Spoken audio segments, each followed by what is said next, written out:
Selamat datang di video ini.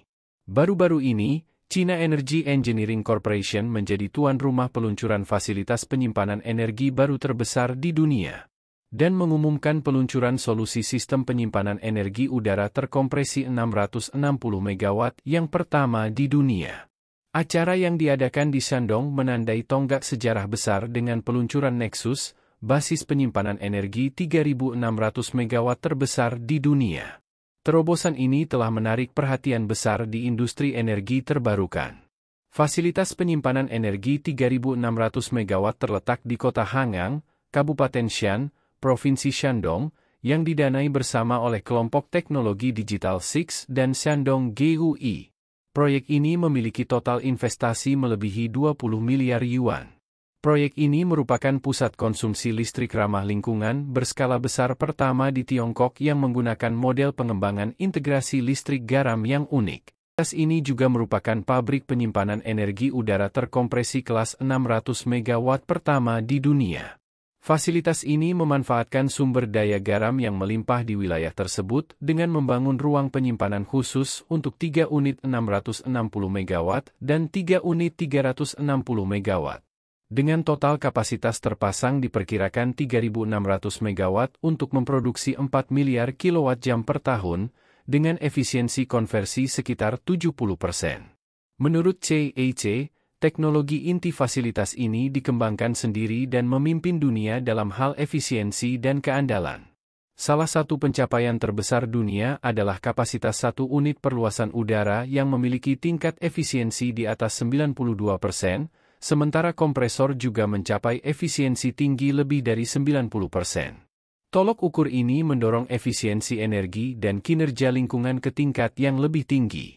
Tiongkok secara konsisten mempertahankan peran utama dalam teknologi energi terbarukan, dan secara aktif berupaya mengurangi ketergantungannya pada bahan bakar fosil untuk memenuhi peningkatan permintaan listrik yang menggantikan pembangkit listrik tenaga batu bara tradisional.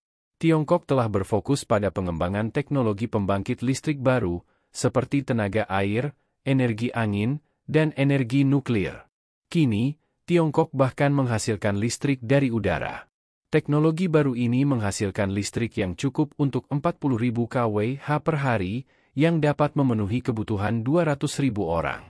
Lalu, bagaimana tepatnya cara kerja pembangkit tenaga udara ini?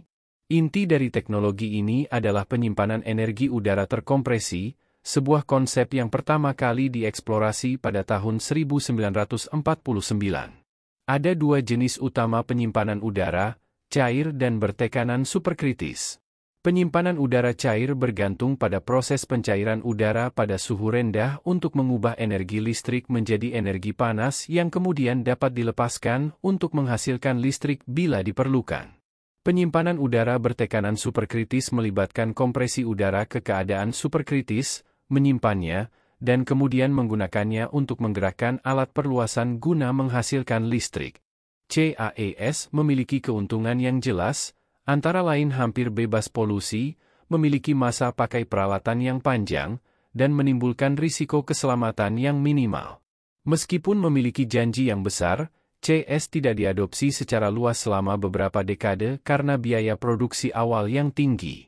Fasilitas CAES pertama dibangun di Jerman pada tahun 1978, diikuti oleh instalasi serupa di Amerika Serikat pada tahun 1991 dan Jepang pada tahun 1997.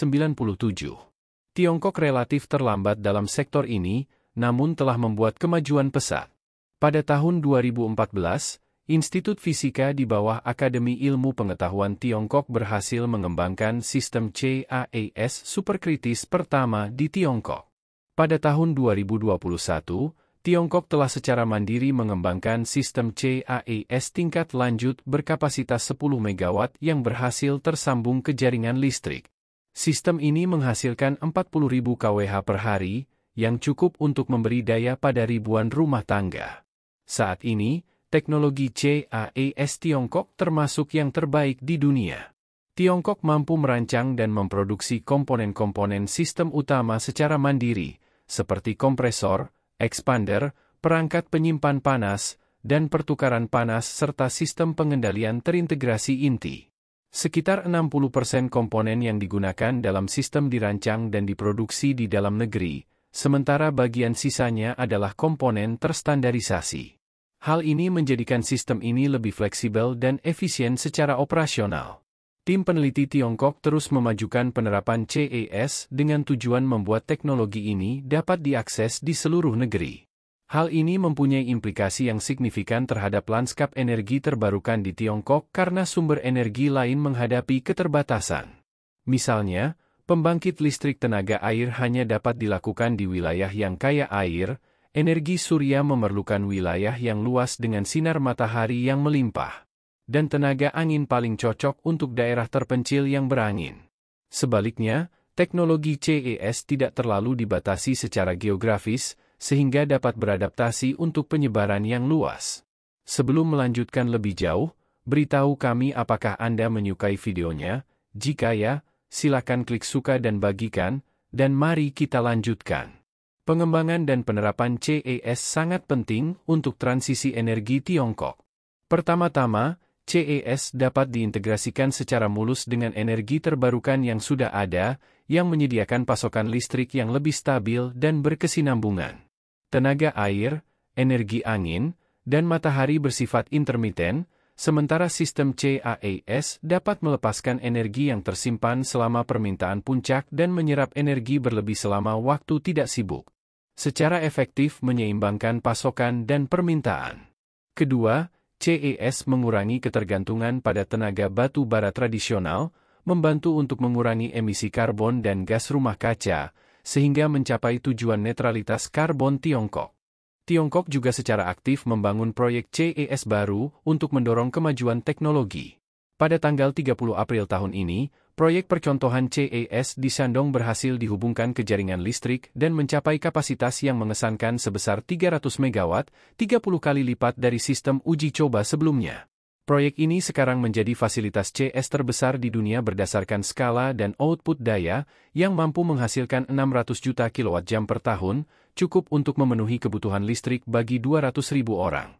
Gua garam bawah tanah alami untuk penyimpanan udara juga dimanfaatkan dalam proyek ini, yang secara signifikan mengurangi biaya konstruksi dan memperpendek siklus konstruksi. Penyelesaian proyek ini memakan waktu lebih dari 1 tahun, sejak dimulai pada bulan Februari 2023 hingga sambungan jaringan listrik. Keberhasilan proyek CAS Shandong hanyalah salah satu contoh kemajuan pesat yang dicapai di bidang teknologi Tiongkok. Para peneliti Tiongkok terus meningkatkan efisiensi dan keandalan untuk mendukung komersialisasi skala besar. Terobosan penting telah dibuat dalam pemilihan teknologi pemulihan panas, media penyimpanan, serta desain dan optimalisasi expander. Selain itu, Tiongkok sedang menjajaki integrasi kecerdasan buatan untuk sistem pengendalian, menggunakan analisis data besar dan penjadwalan intelijen untuk meningkatkan efektivitas biaya dan efisiensi operasional CAS. Di luar Shandong, Tiongkok sedang memperluas jejak CAS di wilayah lain. Misalnya, para peneliti sedang mempertimbangkan untuk memanfaatkan formasi geologi lain, seperti gua mineral di Gansu dan Ningxia, untuk proyek CAS. Pada tanggal 1 September, perusahaan zonasi sedang meluncurkan proyek percontohan penyimpanan bawah tanah buatan 100 MW pertama di Kabupaten Ningxia, yang diperkirakan akan menghasilkan 110 juta kWh per tahun, cukup untuk memberi daya pada 100.000 rumah tangga. Laju pembangunan yang pesat menunjukkan masa depan yang menjanjikan bagi inisiatif CAS Tiongkok, dengan potensi untuk membentuk rantai industri bernilai miliaran yuan.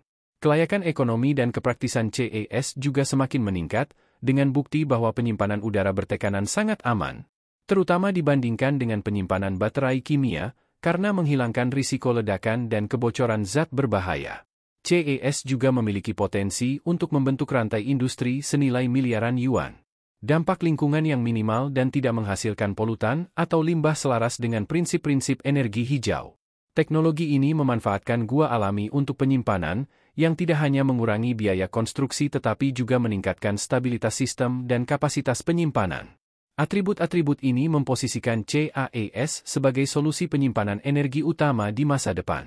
Keahlian Tiongkok dalam CAS kini berada di antara negara-negara terbaik di dunia, sementara Inggris, AS, dan Kanada juga sedang membangun fasilitas CAS. Namun, skala dan kemampuan teknis mereka masih kurang maju dibandingkan dengan Tiongkok. Seiring dengan semakin matangnya industri Tiongkok, negara ini siap untuk mengekspor teknologi CAES dan menghadirkan model baru untuk pembangunan infrastruktur. Melalui kemitraan dengan negara-negara sepanjang inisiatif Belt and Road, Tiongkok dapat membantu membangun sistem CAES di luar negeri, memperkuat infrastruktur ketenagalistrikan mereka, dan memfasilitasi transisi energi yang lebih ramah lingkungan. Tiongkok sedang membangun sistem energi terbarukan yang komprehensif dengan kecepatan yang mencengangkan. Meskipun pembangkit listrik tenaga batu bara masih mendominasi pangsa pasar, secara bertahap cakupannya menyusut.